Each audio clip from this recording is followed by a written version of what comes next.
Hi friends, Ugadi ಅಮಾವಾಸ್ಯೆ ಹಾಗೂ ಯುಗಾದಿ ಹಬ್ಬದ 2 ದಿನ ವ್ಲಾಗ್ನ ಶೇರ್ ಮಾಡ್ತಾ ಇದ್ದೀನಿ ನಿಮ್ಮ ಜೊತೆ. ಯುಗಾದಿ ಅಮಾವಾಸ್ಯೆ ದಿನ ಗಾಡಿ ಪೂಜೆ ಮಾಡಿಸ್ಕೊಬರೋಣ ಅಂದ್ಬಿಟ್ಟು ನಿಜವಾಗಲೇ ಪಂಚರ್ ಆಗೋಗಿತ್ತು. ತುಂಬ ತಿಂಗಳಾಯಿತು ಗಾಡಿ ತೆಗ್ದು ಧೂಳೆಲ್ಲ ಕ್ಲೀನ್ ಮಾಡಿಕೊಂಡು ಇಲ್ಲಿ ಪದೇ ಪದೇ ಪೆಟ್ರೋಲ್ ಪೈಪ್ನ ಕಟ್ ಮಾಡ್ತಾಯಿತ್ತು. ಸುಮಾರು ಸಲ ನಾನು ನಿಮ್ಮ ಜೊತೆ ಶೇರ್ ಮಾಡಿದ್ದೀನಿ. ಅದನ್ನು ಕೂಡ ಚೇಂಜ್ ಮಾಡಿಸ್ಕೊಂಡು ಸರಿ ಯಾಕೆ ಈ ರೀತಿ ತೊಂದರೆ ಆಗ್ತಾಯಿದೆ, ನಾನು ಈ ದೇವಸ್ಥಾನದಲ್ಲಿ ಪೂಜೆ ಮಾಡಿಸ್ತೀನಿ ಅಂತ 2 ವರ್ಷದ ಹಿಂದೆ ಅಂದ್ಕೊಂಡಿದ್ದು, ಇವತ್ತರೆಗೂ ಮಾಡಿಸಿರಲಿಲ್ಲ. ಸರಿ ಅಮಾವಾಸ್ಯೆ ಗಾಡಿ ಪೂಜೆ ಮಾಡಿಸೋದು ಕೂಡ ತುಂಬ ಒಳ್ಳೇದಲ್ವ, ಪೂಜೆ ಮಾಡಿಸೋಣ.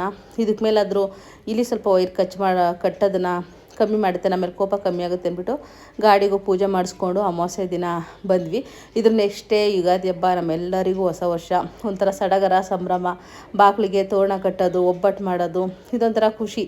ನಮ್ಮ ಹಬ್ಬ ಅನ್ನೋದು ಒಂದು ಇದ್ದಿರುತ್ತೆ, ವರ್ಷದ ಮೊದಲನೇ ಹಬ್ಬ. ಹೊಸ ವರ್ಷ ಕೂಡ ನಮಗೆಲ್ಲರಿಗೂ ಕೂಡ ನಾನು ಮನೇಲಿ ಒಬ್ಬಟ್ಟು ಅಡುಗೆ ಎಲ್ಲ ಮಾಡಿ ಎಷ್ಟು ಸಾಧ್ಯನೋ ಅಷ್ಟು, ಇಬ್ಬರಿಗೆ ಎಷ್ಟು ಬೇಕು ಅಷ್ಟು ಮಾಡಿಕೊಂಡು ಮನೆ ಪೂಜೆ ಎಲ್ಲ ಮಾಡಿಕೊಂಡು, ಹಾಗೂ ನಿಮ್ಮೆಲ್ಲರಿಗೂ ಕೂಡ ಯುಗಾದಿ ಹಬ್ಬದ ಶುಭಾಶಯಗಳು. ನಿಮ್ಮೆಲ್ಲರಿಗೂ ದೇವರು ಆಯುಷು ಆರೋಗ್ಯ ಐಶ್ವರ್ಯ ಕೊಟ್ಟು ಕಾಪಾಡಲಿ.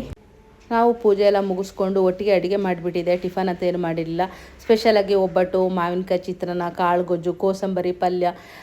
ಹಬ್ಬ ಆದಮೇಲೆ ಈ ರೀತಿ ಬಾಳೆ ಎಲೆ ಊಟ ಇದಂತೂ ತುಂಬ ಚೆನ್ನಾಗಿರುತ್ತೆ. ಬಾಳೆ ಎಲೆಯಲ್ಲಿ ಊಟ ಮಾಡೋದು, ಥರ ಥರ ವೆರೈಟಿ ಅಡುಗೆಗಳನ್ನೆಲ್ಲ ಮಾಡಿ ಖುಷಿಯಾಗಿ ಮನೆಯಲ್ಲಿ ಎಲ್ಲರೊಟ್ಟಿಗೆ ಆಚರಿಸೋ ಹಬ್ಬ ತುಂಬಾ ಖುಷಿ ಕೊಡುತ್ತೆ. ನಾವಂತೂ ಊರಿಗೂ ಹೋಗಲಿಲ್ಲ. ನೀವೆಲ್ಲ ಊರಿಗೆ ಹೋಗಿದ್ದೀರಾ, ಯಾವ ರೀತಿ ಯುಗಾದಿ ಹಬ್ಬನ ಆಚರಿಸಿದ್ರಿ ಅಂತೇಳಿ ಕಮೆಂಟ್ ಮಾಡಿ. ಇದ್ರ ಪೂರ್ತಿ ವಿಡಿಯೋನ ಮಿಸ್ ಮಾಡಿದೆ, ನಾನು ಯೂಟ್ಯೂಬ್ ಚಾನಲಲ್ಲಿ ನೋಡಿ.